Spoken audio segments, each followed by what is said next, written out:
Like you're creeping up on someone. And more of a video game than a war movie. I would think on that a little bit. Call of Duty, we are guns sweeping back and forth. Yeah, exactly. Speaking of courage, podcast. What's up, everybody? What's going on, guys? What's up, Chase? Not a whole lot, man. What you been up to, man? Oh, the usual. Just working. Usual thing. Yep.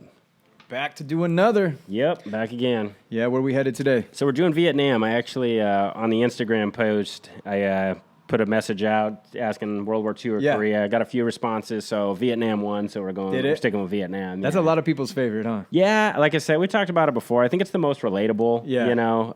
All the music and everything. Yeah, the music, the uniforms, the hairstyles, recent. wearing, they're shooting M16s, AR-15s, stuff like that. So it's a lot easier to imagine yourself in that environment, especially for people that weren't in the military, I think. Yeah, definitely. Yeah. It just seems cool, like you said, the uniforms, like the bush, all that, all the cool pictures, and maybe color too, right? Yeah, color definitely. Photos. And I think also part of the greatest generation of World War II, I think that whole image almost separates us from it a little bit. Like it's like they're almost like saintly and untouchable, whereas Seems Vietnam, far away. it's kind of like, hey, that's, there's good and there's bad and there's rough, and it's just more realistic. It's got more sides of the perspective, right? Yeah, exactly. Cool. So who's the hero of the day? So today we're going with Drew Dix, who's actually a Special Forces operator. So we've done a lot of the regular guys. We're going back and forth. Last time we did Alan Lynch, a regular infantry grunt. This time we're doing one of those born warrior Special Forces types. So how long? So Special Forces has been around for a while. The 60s is when Special Forces in itself came to be, but it's got its roots long before that. Okay.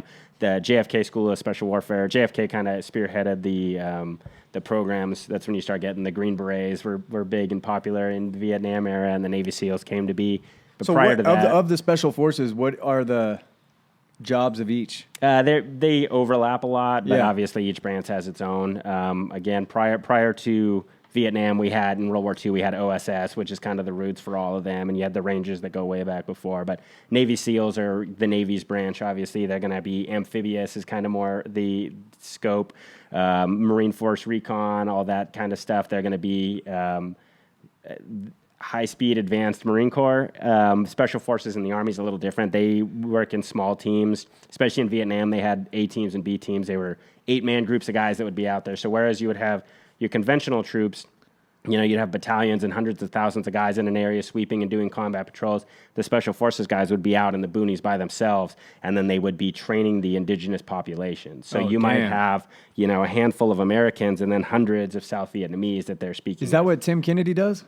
Is he a Tim Special Kennedy Forces? was, he's Special Forces. I think he was also 75th Ranger Regiment. I'm not super familiar. I heard with him saying something one time where they were asking him about the difference between Special Forces and Navy SEALs, and he was just basically saying the same thing, but he's like, we're the type that can go in and overthrow a government. That's the idea. Yeah. They all have their specialties, and far be it for me to say anything negative about any of them, but they all can make an argument for why so they're better, more, going in and getting... Yeah, traditionally that's the idea. Kissing baby type stuff where you're meeting people. Yeah, the kissing baby with a sharp blade behind your back too, though. But they can go in again.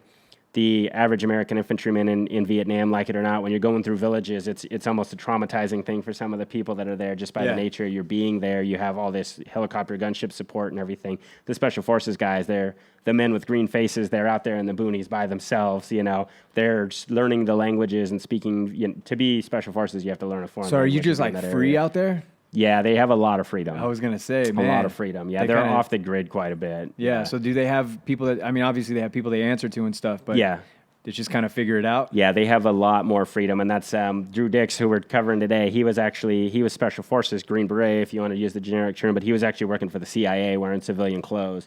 All the people in the province, most of them had no idea he was even in the military. They didn't. So he looked like just a regular dude out there? Yeah, he generally would wear tiger stripes. I don't have tiger stripes, so I went with these. But he'd be wearing his tiger stripes in the bush, no unit insignia, no rank, nothing like that. When he was going around town, he's wearing jeans and a polo or whatever he felt like doing. If he needed to get weapons or equipment, he'd get them at the snap of the fingers because he has priority over these other guys. Wow, that's crazy. These are those force multipliers too, right? You can take an 8-man A team of Special Forces and control a whole area that it might make take a whole battalion of conventional Army troops or Marines to be because they get in there and thing. understand everything. They get in there, they understand, and that's what we're way off topic. Yeah, but, it's in the early part of Afghanistan when we just had Special Forces and Navy SEALs and all those guys over there, we were a lot more successful in a lot of those ways. That's the way you win that type of war is investing in the community and the long-term goal, the coin, the counter. I've heard of that with Jocko, meeting with the elders and understanding their way. So this is Vietnam was kind of the forebear of them doing all that kind of stuff. Wow. So where was Drew born? Drew was actually born in New York, upstate New York, across from West Point, but he didn't grow up there. He grew up in Pueblo, Colorado, which is the home of heroes, where we have multiple Medal of Honors. Yeah, something in the water there, like they say. He was born in 1944, so he's going to be that baby boomer generation, like we talk about. Their fathers fought in the war. His dad actually retired from the Army, so he came from a good family, good, hardworking. He grew up tough, grew up hunting and fishing, liked being outdoors, which is going to serve him pretty well later in life. When he was in high school, he went to ROTC, and he already had a good mind to join the military because his dad had been in.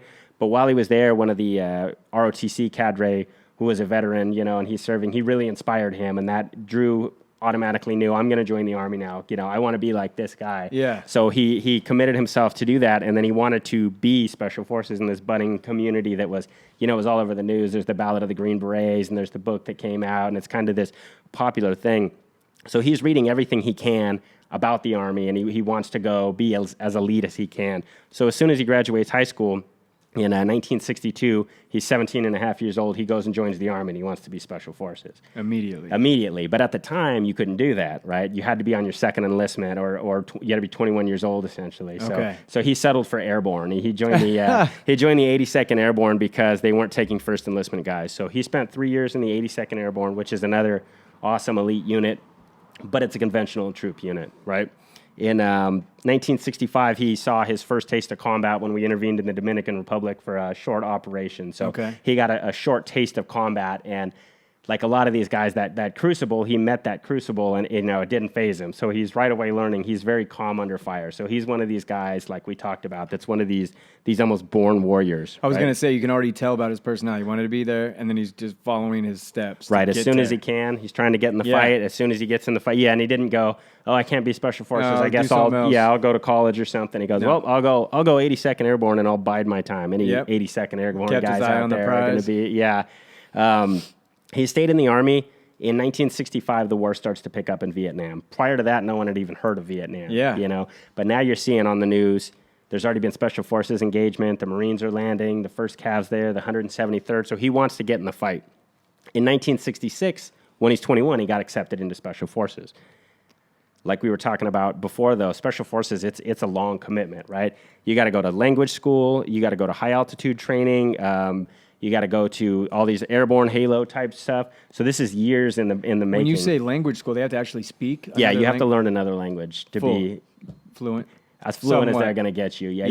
You're worthless if you're an 8-man team and you can't communicate with the local populace. So they teach you the language of wherever they're planning on dropping. Correct. So I'm not an expert on this. Somebody can correct me if they would like. But Special Forces groups, they operate in different areas. So there's one group that's assigned to South America, one group that's assigned to the Middle East, one group that's assigned to the Eastern Bloc countries. So they can, if there's something in that area, they're going to be the vanguard, and they're going to be able to speak that. That's wild to me that at that time they were already that detailed with their preparation. Yeah, so we took a lot of lessons from the British and their training and how they did things in the commando units in World War II and even prior to that, and integrating with the populace. If you don't have the populace on your side, you can kill everybody you want to, but you're just going to be, occupying a graveyard, and that's not the goal. Yeah. We want to turn the populace to our side, so you have to be able to work with them. Yeah. So because of that, though, because of this long training, he's over there thinking, man, the war's going to be over. The war's going to end in a couple years, and I'm still going to be here in training. I'm going to miss the war. But obviously, as history plays out, the war lasted a lot longer than that. I remember in the invasion of Iraq, I was at home, going, God damn it, we're going to miss the war. And kind of the same thing. Looking back now, it's like, man, 10 years later, and there's still troops getting sent over there. But it's a weird idea that troops have, and it's not like they're bloodthirsty or they're warmongers, but that's what you're training for. Preparing. That's what you want to get into. You want to test yourself, and you want to be a part of something. So he wants to go, and in 1967 he gets his wish. So by then he's a 23-year-old staff sergeant. He's sent to Vietnam, and he's going to be part of these 12-man A teams, right? Like we talked about. They're going to be operating in the bush. They're going to be moving around. They're going to be getting in these firefights. And if you want to test your mettle, this is the spot. Yeah, man. You don't have an artillery unit supporting you. You don't have aircraft and everything supporting you because you're out in the middle of the place. Freestyle soldiers, dude. You know, you're just making it happen, right? And the troops you're leading are I was going to say Afghani, Vietnamese as well, you know, so there's trust issues, and do they know what they're doing? Are they going to turn on me? Are they going to kill me? Are they going to capture me in the middle of the night? So you have to have that good bond. But when he gets to Vietnam, he gets to Cam Ranh Bay, and they actually pull him out. So he's got his orders to go to an A team. They say, "Are you Drew Dix?" He says, "Yes." They pull him aside and send him to Saigon. When he gets there, they give him money for civilian clothes, and they tell him, "You're going to be part of this CIA project, basically. So you're not going to be on this A team anymore. You're going to be basically all this preparation." Yeah, well, now it's going to come to good head, right? Because they're going to be in the right on the Cambodian border in the Delta area. He's going to be working on this CIA project. And we've talked about this before, the Phoenix program, where they would be capturing locals and capturing high-ranking civilians, sometimes killing them. He's going to be kind of the earliest days of that in the Fourth Corps region. Jumping right in the fire. Jumping right in the fire. So not only jumping right in the fire, he's 23 years old. He's given basically the responsibility for this whole province, this whole area. There's about 136 American troops in this whole area, you know, as opposed to hundreds of thousands, you know. Smart guy. Exactly. And their job is to coordinate intelligence, gathering with a company-sized element, and he's going to be leading a composite group of Nungs, which are Chinese, anti-communist, Cambodians, and Vietnamese. And they're going to be going around the country organizing and training the locals, and then they're going to be doing these snatch and grab missions, these search and destroy missions. So they're going to be going out in the darkness with no air support, with no American support at all. If shit goes bad, it's bad. If shit goes bad, it's bad. And if you die, it's one of those, no one ever knew you existed, right? You're almost off the books.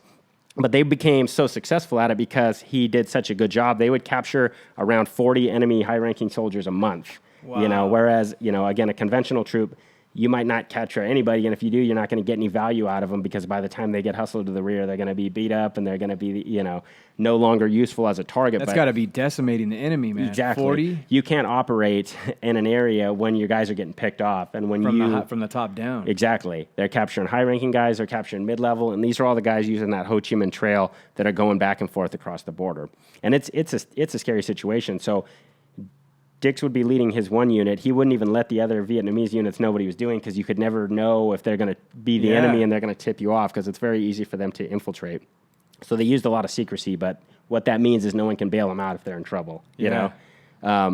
He was operating as a CIA agent. The other Americans that were in this area, there was Lieutenant Colonel Westall, who they called Westy, and then another civilian who was his counterpart went by the name of Jim Moore, and that wasn't even his real name. His real name was actually Jim Monroe, which kind of shows you how these guys are working. So they're working in the middle of this city, and they're working in the province all around, using assumed names, using assumed equipment, driving civilian cars, you know, just kind of elite as it gets. And that's, like you asked about. So what are the civilians there thinking they are?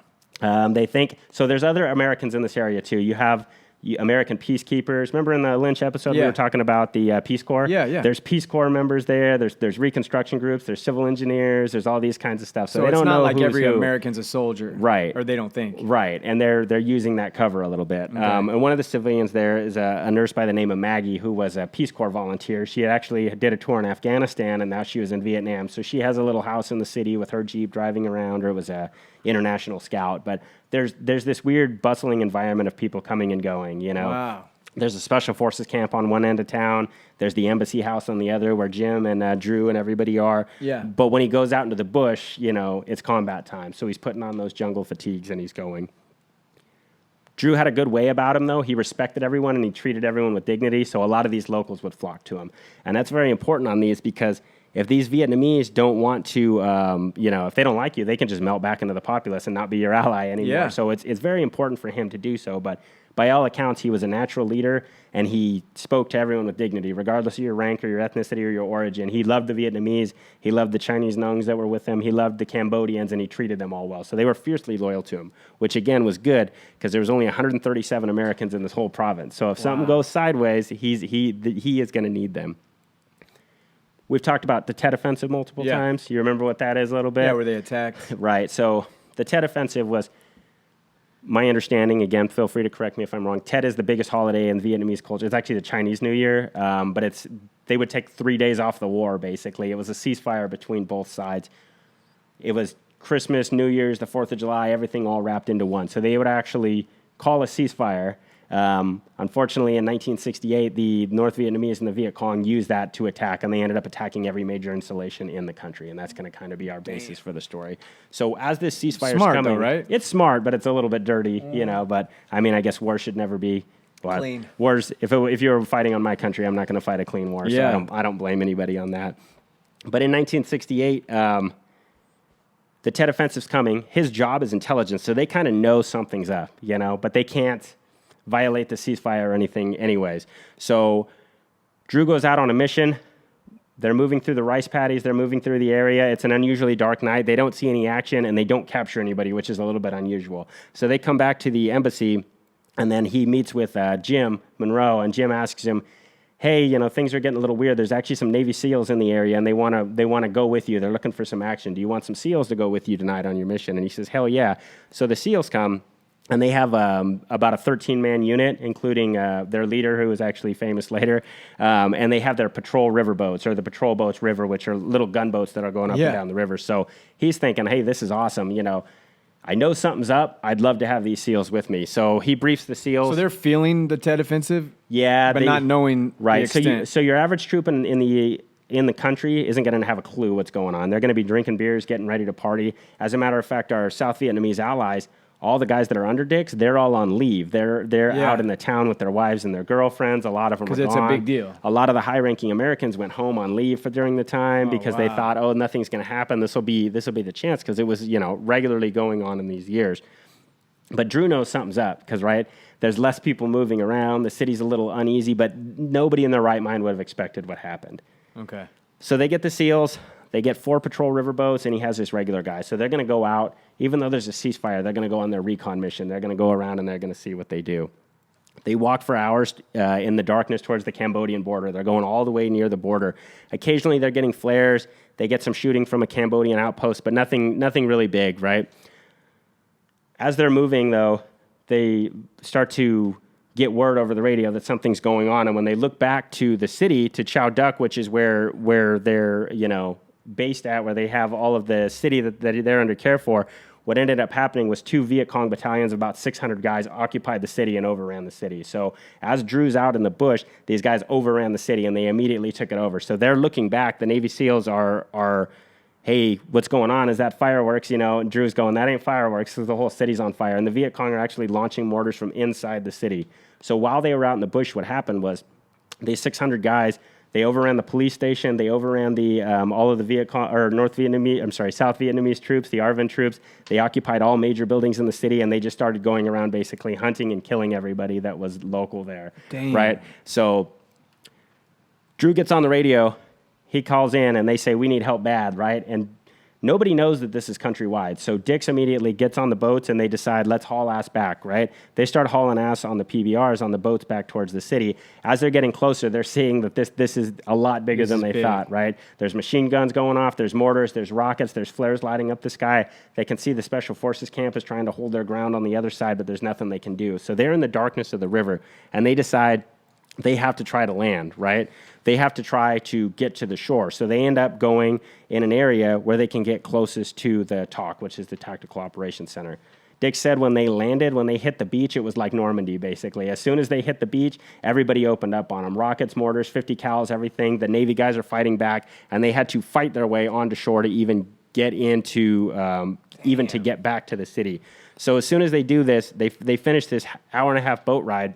They get back, and Drew gets on the radio, and he's starting to get updates from his officers that are with him, with Jim Monroe and Westy, and they're telling him, Drew, it's real bad. You know, we don't know how bad it is. We can't communicate. So Drew and the Americans are stationed in the embassy. The TOC is on the opposite side of the city, the Tactical Operations Center. Those are the only 2 places that are occupied by friendly troops, right? So as Drew's asking, where's the civilians? Where's Maggie? Where's all these people? And Jim immediately tells him, it's bad, Drew. Maggie's dead. She's probably dead because she's out in the city, and her house is, it's shot up and everything, and we can't get to her. He says, Jim, I tried to get to her, but I couldn't do it. I got drove back, right?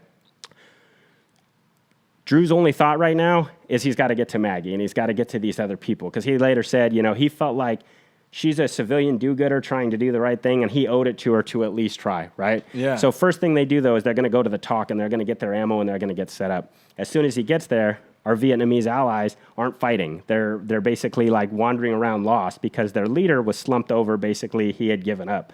So Drew goes and he tells him, what's going on?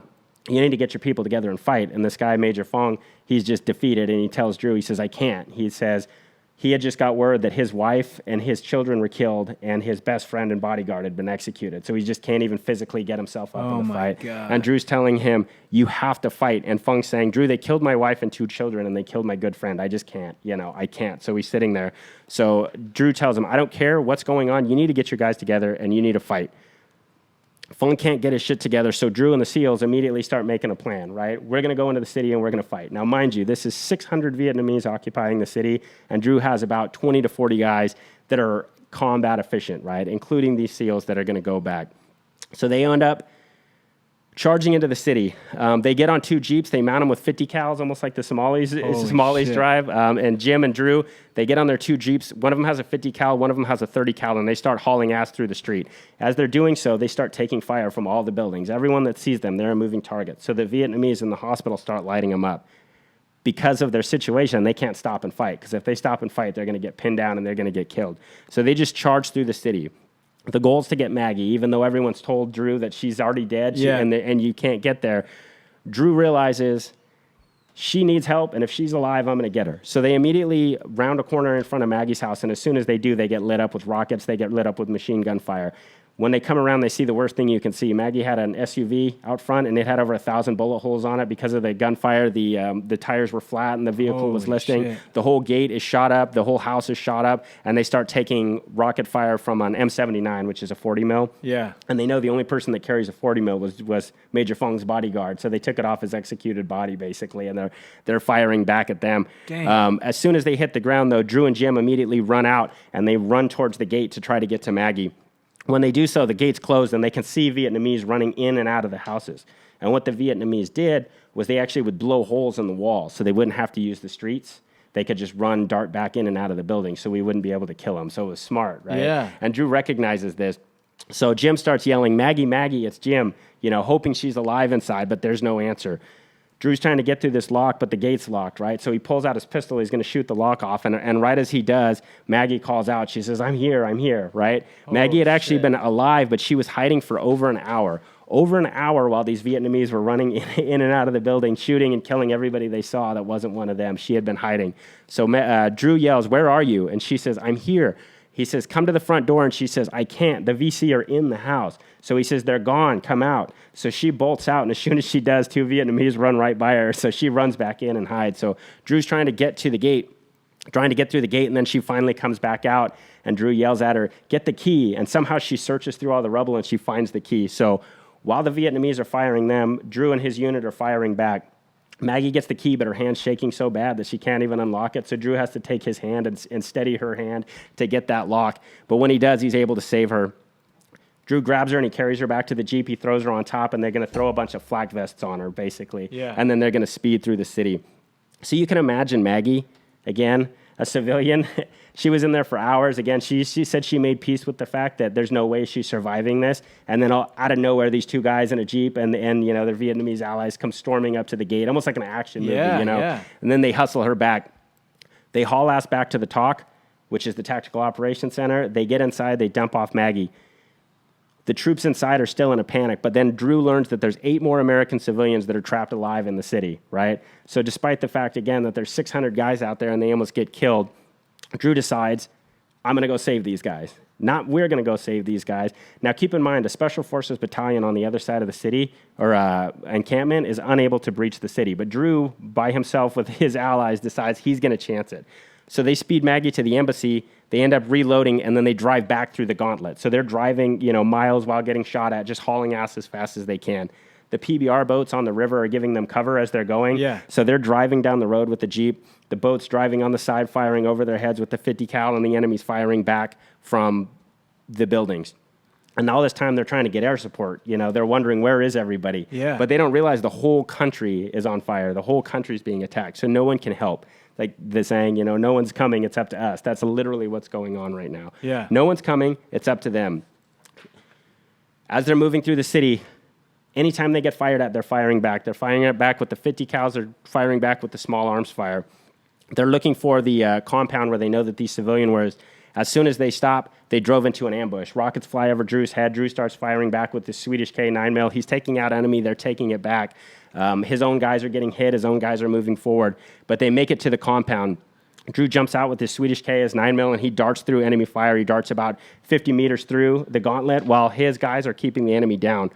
Drew runs directly into a burned-out structure. He doesn't know if the Americans are inside, if the enemy's inside, if there's anybody even alive, but he knows that he has the skill and, again, the audacity. So he runs through 50 meters of enemy fire while the VC's firing at him, and he's firing back. So he's not just a sitting duck. He's actually giving it back to him.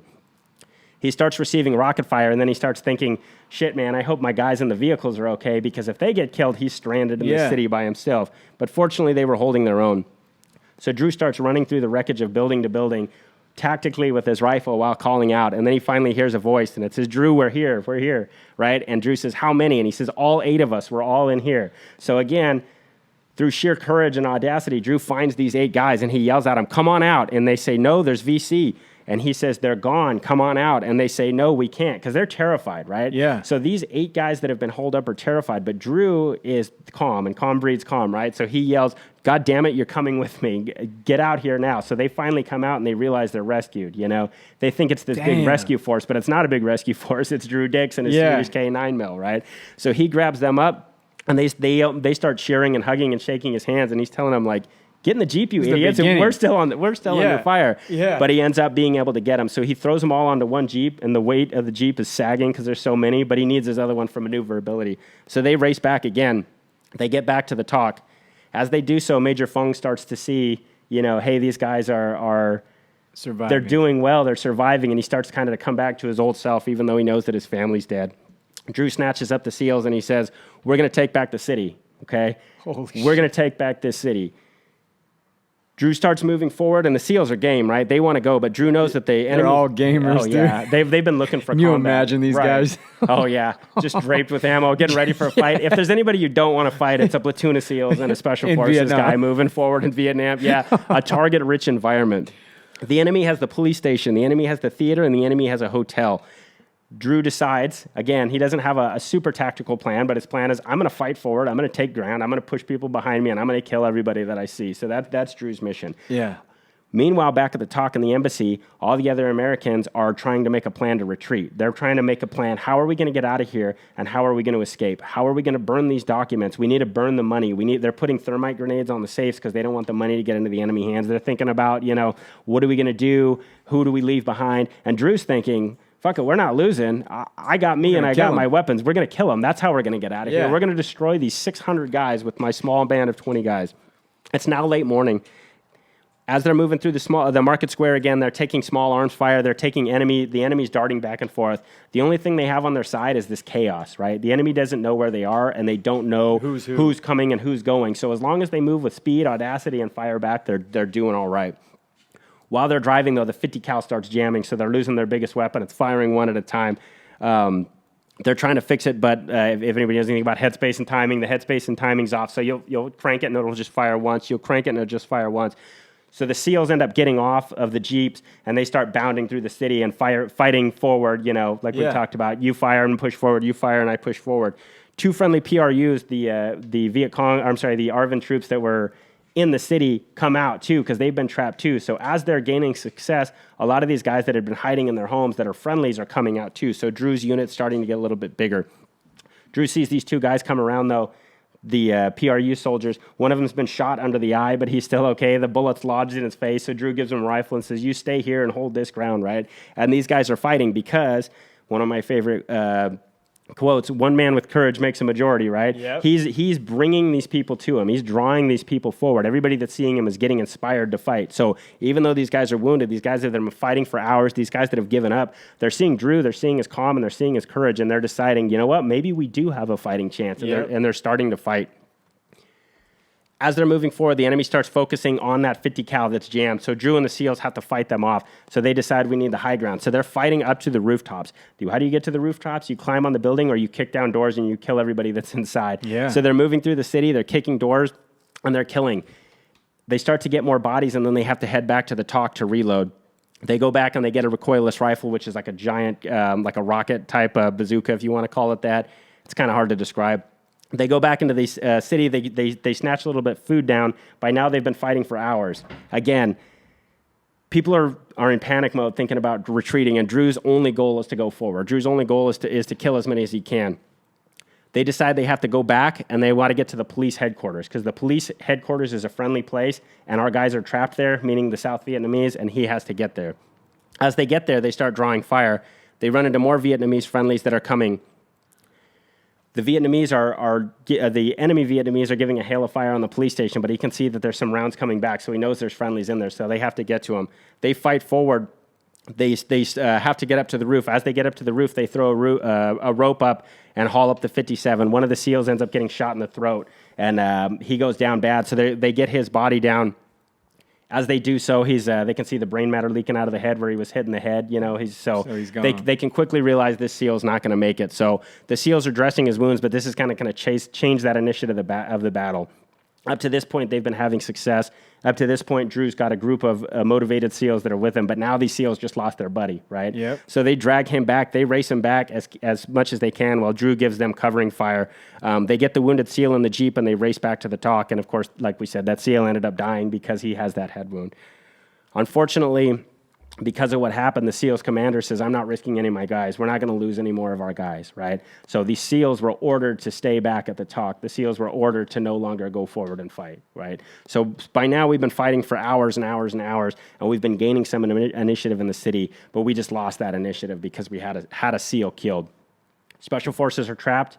The SEALs are refusing to go, so Drew decides, well, I'll get some more ammo and I'll take my guys and I'll go back out myself, because not a single part of Drew ever thought that they were going to quit. Yeah. And Drew also knew that we had more friendly troops trapped in the city, and we had some Filipino aid workers, and he knew somebody has to get to him. Clearly, nobody's going to do it, so he decided it was going to be close with him. a lot of these people from doing all his work in the city and stuff for this time, right? Absolutely. He's got friends. He's lived with these guys. Yeah. And that's one of the advantages of these special forces types. They don't come in and, in and out of the city and you're gone. They're literally living with them. They're sleeping with them. They're sharing food with them. He knows their names. They know his name, right? Yeah. So he has to get them. This is his province, and he has an obligation. And he knows there's two Filipino civilians trapped, and civilians need to be protected as far as he's concerned. Yeah. These are guys that are trying to do the same fight as us. They're trying to help people, and now they're at risk of getting killed. They have no way of knowing if they're alive or dead, but he's not going to leave them out there. So even though the SEALs are staying back, he takes his PRU troops, his indigenous troops, and he charges back out into the city. They charge out with their Jeeps, and they immediately take rocket fire. Drew's PRU troops start to get wounded, and Drew orders his troops to spread out and assault. So they start flanking, and they start pushing back. Enemy soldier steps out with a rocket, and fires the rocket. As soon as he does, Drew kills him with his 9mm Swedish K. The concrete shrapnel, the rocket hits the concrete next to Drew, and it hits the shrapnel all over him, but that's not going to slow him down either. Drew and his small unit start moving around the city. They start attacking the enemy from behind, so when the enemy's popping on one side, he has his troops hold him down, and then he's moving through the same wall. They're throwing grenades everywhere they go. He said the Vietnamese allies were throwing grenades like they were candy. That was their favorite thing to do, was just grenade after grenade after grenade. As they're going forward, though, his troops are gaining confidence, and they're also gaining weapons. They're taking all of these weapons, right? Yeah. But now it devolves into a house-to-house fight. He's got about 16 guys with him. The Vietnamese have over 500 guys with them. The enemy Vietnamese, I'm sorry, I have to keep differentiating. Yeah. But those 500 enemy, they don't expect a group of this small to be attacking them. So they don't know what they're being attacked with. Until it's too late. Until it's too late. So they're hearing this fire too, and they're getting a little bit scared.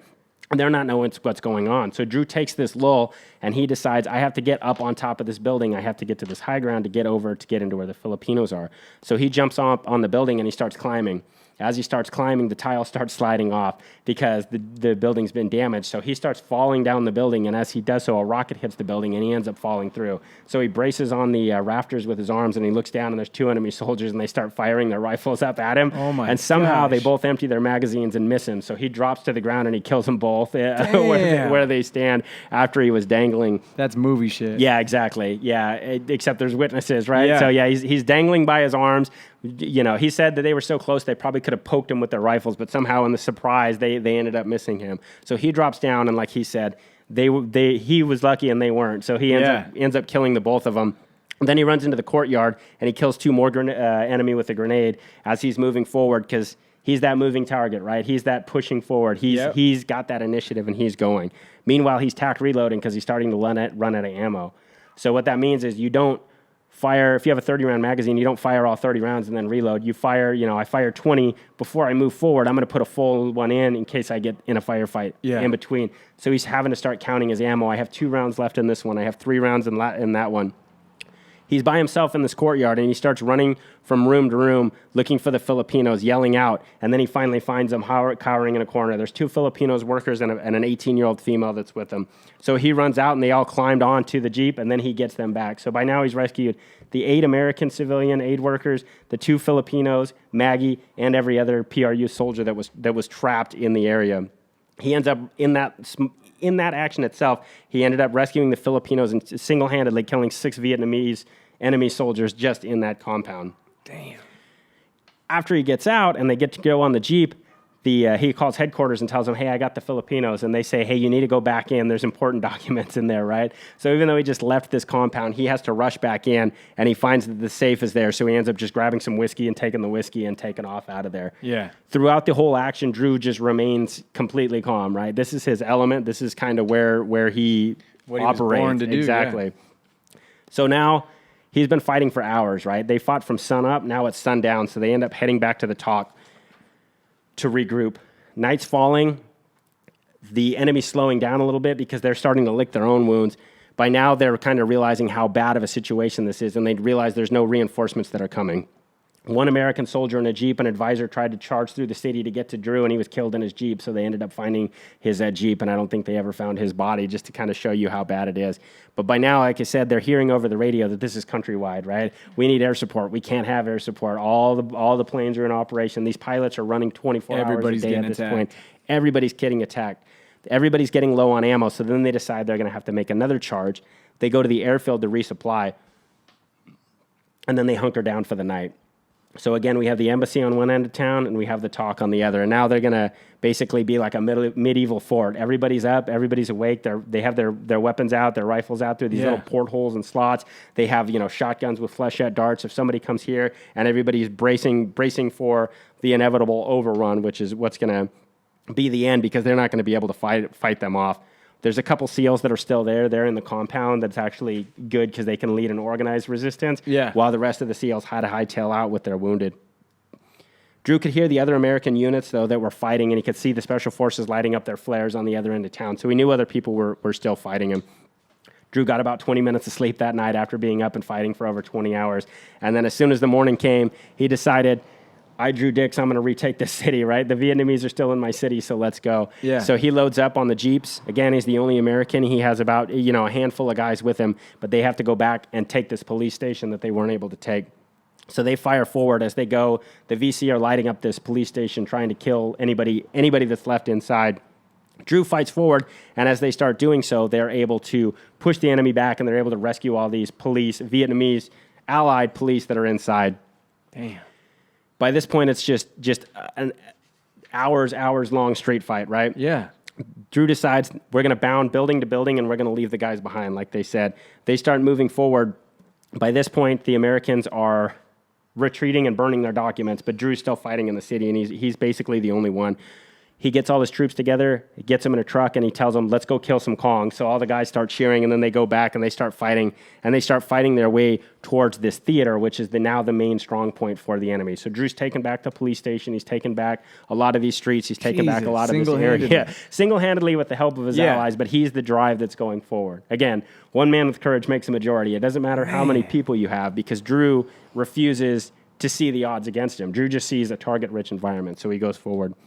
They could see the VC were using the theater as a staging point, and they could tell that the VC wanted to hold this city, right? If the whole rest of the country fell, but they could hold this city, this was going to be a victory because we wouldn't be able to take it back easily. Yeah. There's about 30 to 40 guys in the theater, so Drew and his guys, they start moving forward, and they get pinned down by the enemy.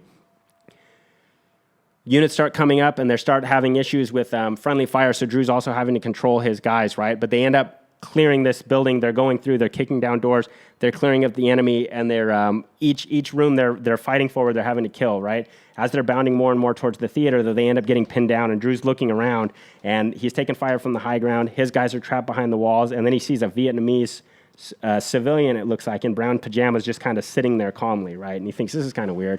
All the other civilians are hiding, and this guy's just watching us. So Drew runs over and he snatches him up, and he realizes real quick, hey, this guy he's not a civilian. And he ends up being a Vietnamese general that's kind of organizing this whole thing. Shit. But he doesn't realize that right away. So his guys are pinned down. They try to push open the door of the theater, and they get met with gunfire. So Drew pushes it open again, and he uses the Vietnamese as a human shield. And as he does so, all the guys inside stop firing. So he realizes, hey, this is a big dude. And they actually start throwing their guns down and surrendering. So Drew's able to capture all of these guys that are in the theater. He's able to clear it. Because he caught the general. Because he got it. So he got 20 prisoners, and then he's realizing this guy's probably important, right? But now they've taken the theater, they've taken 20 prisoners, and they have all of these weapons, and now they have this VC general. So they take him back to their side, they get some interrogation, and they confirm, and they ended up, Air America, which is the CIA Airlines actually picked him up and confirmed he was in charge of this attack for the whole area. So now it's just Drew's just taken out their top general, right? He's plucked him out of the area. So this starts to break the VC's control of the city. Yeah, absolutely. So now instead of hundreds of guys in an organized resistance, you have hundreds of guys that are scattered all over. They're panicking. They don't know what's going on, and Drew's continuing to fight. All of the area that's behind him, he's leaving guys to secure. So rather than having, pockets of resistance on our end, he's actually pushing like a World War II front. So he's forcing these guys out of the city. And they don't know how many people he has, but he's pushing forward, and he decides he's going to go to Major Fong's house, the TOC officer who learned his whole family had been killed. So as he pushes forward, again, they start taking heavy fire because these are well-defended positions. Some friendly troops start to reinforce some ARVN, and they ended up flanking the enemy, and they're able to push forward. Drew gets towards the Major Fong's house, and he can see his bodyguard. He's been executed. He's been shot in the back of the head, and he's laying on the ground. He recognized him immediately because he knew him, right? But he also recognizes that the bodyguard had put up a hell of a fight because there's cases all over the place, and he can see that he had been fighting before he died, right?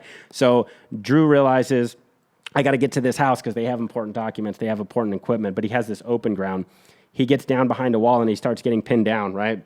He has to go, but every time he tries to move, he's getting shot at, and his guys are getting shot at. So he decides, if I stay here, I'm a sitting duck. I might as well try it. So he yells, let's go, and he charges forward. As soon as he gets into the area, he starts clearing, and he starts fighting. And then he notices there's the Viet Cong's flag is flying above this police station, this home, and he decides he's not going to have that. So he takes out his knife, and he runs under fire. And as he does so, an enemy soldier approaches him. So Drew kills him, and then he cuts the flag down in like a movie moment and kind of shoves it in his jacket.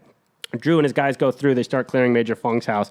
As they're doing it, he hears some of his allies start screaming real loud, come out, come out, come out, come out from behind the couch.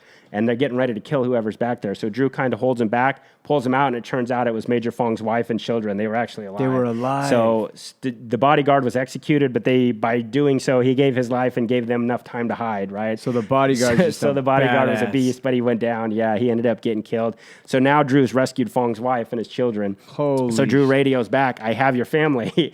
And then he races back to the talk with the family. As soon as he does that, Fong becomes a new man, right? Yes. Fong's crying and holding his wife and children, and then he rallies his guys and he says, let's go. Yeah. Let's get these sons of bitches, right? And that's that. You can have all the equipment in the world, but if you don't have the right attitude, you're not going to get anywhere, right? So Drew is single-handedly, even though he's got all these allies, he's single-handedly leading this invasion, right? So he gets an ammo supply, and they end up fighting back. By now, the Vietnamese have lost control of the city. It's been 56 hours that Drew's been single-handedly fighting for about a couple hours. By now, we get ARVN reinforcements, and the American troops start coming in. 56 hours, Drew fought, and Drew took back this city. By now, the enemy tried to escape across the border. So basically, they're fleeing from Drew Dix, a handful of PRU soldiers, and the ARVN that are coming to reinforce. But by his tactics, by his courage, and by his initiative, he broke the back of the Viet Cong in this city, and he single-handedly liberated this city. And they were able, the enemy troops melted back across the Cambodian border. By the time they did, we finally got some air support, and they started mowing these guys down again. So as a force of 600 guys, Drew personally killed 14 of the enemy and possibly 25 more. So 14 confirmed kill, 25 unconfirmed kill. He captured 20 prisoners, including the high-ranking official. He rescued 14 U.S. and foreign personnel, and his team killed over 200 of the enemy soldiers. Jesus. On our end, we lost 1 American killed in the action, 2 PRU killed in action, 2 U.S. wounded, and 8 PRU wounded. Again, Drew was in nonstop combat, essentially, for 56 hours. 56 hours, right? Starting with when he went out on his night patrol and then all the way through the city. He later summed it up by saying, the enemy had a bad day that day, and we had a good day. So all over the country, American soldiers were able to beat back the enemy, but at great cost. Yeah. In Chow Duck, Drew Dix and his small unit showed what small units can do. Yeah, and they were able to push the enemy back and liberate that city. For these actions, Drew was later awarded the Medal of Honor, which he thought was crazy because they would always go on missions and never get any medals because there was no Americans to witness them, right? So because of that, he ended up just continuing on his combat operations like it was nothing else. They're chasing the rest of the enemy, they're pushing him back, and then he ended up rotating home at the end of his tour. When he rotated home, it turned out the Navy SEALs that were with him had written affidavits, Jim Monroe and all these guys, and Maggie had written all these affidavits because as fast as I'm talking, I'm speeding through it. But if you actually look at the gravity of this, right, literally Special Forces troops, CIA troops, and Navy SEALs were retreating and holding in place. The Navy SEALs said it was too dangerous to go back in the city. The Special Forces were ordered to stay in their camp. The CIA agents were burning documents and trying to figure out how to get as many people out as they could alive. And Drew was saying, already given let's up. move forward. Everybody gave up. And it was reasonable to do so, right? But Drew was saying, let's go kill the enemy, right? We've been waiting for the enemy, so let's go kill him. And that's exactly what they did. So like I said, he alone killing 14 personally and wounding 20, and potentially killing 25 more. Again, like the level of character and the people that wrote the affidavits proves exactly how badass it was. This isn't some civilian that's never seen combat. These are Navy SEALs. These are Special Forces. These are CIA guys. The badasses of all badasses. Exactly. Especially in that era, right? Right, in this early Vietnam.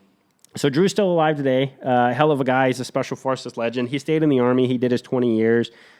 He was awarded the Medal of Honor by Lyndon Johnson. It was actually his last act of presidency was to award Drew the Medal of Honor. And one of the funny things that when reading about Drew is all these other Special Forces guys, when they started like learning about it and writing affidavits, a lot of them were like, I had no idea he was in the Army. They thought he was a CIA agent the whole time because he was always wearing civilian clothes and he was always operating. They didn't even know who this guy was. Damn, right? just a ghost. Just kind of this ghost, exactly. He did 20 years in the military. He worked as a security consultant. He ran an air service in Alaska. He worked for with Homeland Security and things like that. And like all these other Medal of Honor recipients, he ended up working with the DoD on PTSD and TBI. And he currently lives in New Mexico with his family. Awesome, man. A cool quote that kind of sums him up. Yeah, he's still around. He's still kicking. He still does interviews. Still awesome, humble guy. I've seen him on a couple interviews, and it's almost like he doesn't look like a soldier. He's kind of a tall, lanky guy, but knowing what kind of soldier is insane. And one of, like I said, his quote that I thought was cool that kind of sums him up is somebody asked him if the Medal of Honor was the highlight of his life, and he said, "The highlight is friends and family. All the honors in the world don't mean anything unless you have someone to share it with." So, despite being that guy, it's all about family and it's all about everything else. That's awesome. I'm going to go ahead and read his citation here before we forget. I'll cut into it a little bit. For conspicuous gallantry and intrepidity in action at the risk of life above and beyond the call of duty, Staff Sergeant Dix distinguished himself by exceptional heroism while serving as a unit advisor. 2 heavily armed Viet Cong battalions attacked the province capital city of Chao Phu, resulting in the complete breakdown and fragmentation of the defenses of the city. Staff Sergeant Dix, with a patrol of Vietnamese soldiers, was recalled to assist in the city defense of Chao Phu. Learning that a nurse was trapped in a house near the center of the city, Dix organized a relief force, successfully rescued the nurse, and returned her to the safety of the Tactical Operations Center. Being informed of other trapped civilians within the city, Dix voluntarily led another force to rescue 8 civilian employees located in a building which was under heavy mortar and small arms fire. Staff Sergeant Dix then returned to the center of the city. Upon approaching a building, he was subjected to intense enemy automatic fire from rifle and machine gun from an unknown number of Viet Cong. He personally assaulted the building, killing 6 Viet Cong and rescuing 2 Filipinos. The following day, Staff Sergeant Dix, still on his own volition, assembled a 20-man force, and though under intense enemy fire, cleared the Viet Cong out of the hotel, theater, and other adjacent buildings within the city. Damn. During this portion of the attack, Army Republic of Vietnam soldiers were inspired by the heroism and success of Dix. They rallied and commenced firing upon the Viet Cong. Dix captured 20 prisoners, including a high-ranking Viet Cong official. He then attacked enemy troops who had entered the residence of the deputy province chief and was successful in rescuing the official's wife and children. Dix's personal heroic actions resulted in 14 confirmed Viet Cong killed in action and possibly 25 more, the capture of 20 prisoners, 15 weapons, and the rescue of 14 United States and Free World civilians. The heroism of Staff Sergeant Dix was in the highest tradition and reflects great credit on the U.S. Army. Man, what a crazy, crazy story. So that's a movie, dude. Yeah, that one should definitely be a movie. But again, you wouldn't believe it. That's Rambo status right there. And the biggest thing on these, I really had to speed through this one. I'm sorry if it was a bit confusing to the listener. I don't think it was confusing. But just imagine yourself as one of those civilians trapped in the city. Just waiting to die. No one's coming, right? Maggie said she knew she was going to die, and she just thought there's no way I'm going to survive this. Imagine the terror for hours. And it's not like, oh, somebody's in my house. Someone is in your freaking house. Yeah. They're running back and forth. They're blowing things. You're curled in a wall, just waiting for the end, waiting to see the blackness, wondering what it's going to feel like when you finally die. Yeah. Thinking about your family back home, thinking that no one's ever going to see, you again, and you never got to kiss your mother goodbye. And then all of a sudden you hear a voice and it's Drew, or you hear his machine gun firing or his weapon firing. And then again, think about how much he puts other people ahead of himself. As soon as he gets Maggie out, they throw flak vests over her, right? They need those flak vests, but they're throwing them over her. Get her out of here, okay? We move back. That's enough, man. You just move through the heart of a city, where you could die at any minute, and now you're going to go forward and do it again. What is the driving force? For these civilians, right? And then again, you're going to do it for the Filipinos, and then again, you're going to do it for the province chief. And can you imagine that chief? He thinks his family's dead. He's so distraught. And they would have been. Yeah. I mean, if he hadn't done this attack, they're eventually going to find they're eventually going to die, yeah. And they would have probably been tortured if they knew who they were. Yeah. And those little kids, man, and then this lanky, he's not, out of shape by any means. He's a very strong guy, but this strong, lanky sergeant's coming through.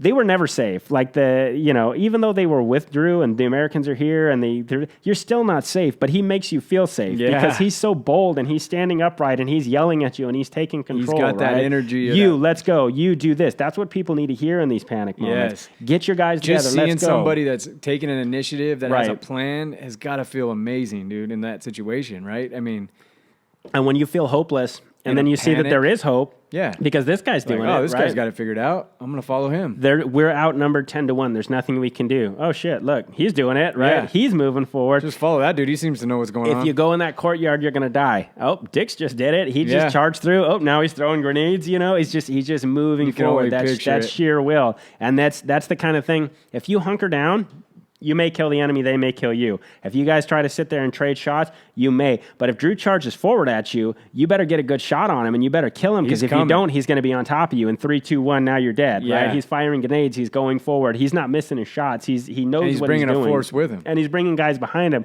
and that force is growing. Every time they would take buildings, people would pop up. Moral victory. People that had been giving up on life are now coming forward. Or maybe have had their family already killed. Exactly. Witness their friends getting killed. And now they're getting that vengeance, and now you start winning, right? Yes. Now you start... You got attacked in that fight and you weathered the storm and now you get a good shot and the enemy's the bad guys falling when back. The fight shifts. Exactly. When you see it and now they're pressing forward and it's like, oh, and the crowd's that's what's going on. Yep. And even though the enemy troops had them so outnumbered, they didn't realize that, because you can't. If I'm in a city and I just slaughtered the whole city and the city's on fire and we're celebrating victory and I start taking rounds coming from the east, I'm assuming it's an assault force. I don't think one ballsy guy and his 20 friends are coming after me, right? So you're going to kind of hunker down and go, oh, crap, what's going on? And then it's just this small elite mobile force on these Jeeps with machine guns that are plowing at you. Yeah. Awesome story. Yeah, so that's the story of Drew Dix. Surprisingly, he's not one of the more well-known ones. That surprises me. I think a lot of it is just because he's so damn humble. Like I said, when you see him talk, he almost looks like a preacher or something, and his big hat and everything that he likes to wear. Yeah. I'll put some pictures up of that. But just awesome, super humble guy. Born warrior kind of represents what the elite of the elite is rather than the everyday soldier. That's badass. Good stuff, Chase. All right, guys. So that one was, like I said, I put the poll out. I'll put it up again to see if you guys want Korea, Vietnam, World War II next episode. Whenever we get to do it. I had someone ask Afghanistan and Iraq. We might do those. I'm trying to stay away from the modern ones a little bit, but David will. Right, I got you. We'll get to them eventually. Okay. So what about books? Any books? We'll get to that next time. Okay. Yeah, we'll put some. I'm going to do some book recommendations on here. Do some short clips and stuff like that too when I have the book with me. So we'll sounds do good, it. brother. All right, guys. Thanks for watching. See you next time.